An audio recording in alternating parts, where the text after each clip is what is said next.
Alright guys, I'm doing a review of this Flavors from India. This is their hot and sweet chili. And if you look here, here's the ingredients. If you guys want to read it, pause the video. There's the nutrient panel. So, this was new, and I was curious what it tasted like, so let's open this up. Okay guys, so I opened it. It has a very strong scent of onion and garlic. And let me give you guys a quick taste test.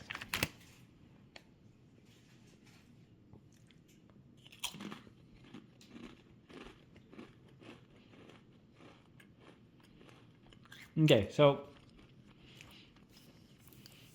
there's a slight heat to it at the end. It's like a sweet flavor. There is molasses right here, so that's what gives it a sweetness, and it has a strong flavor of garlic and onion. All right, guys, we'll see you on the next video.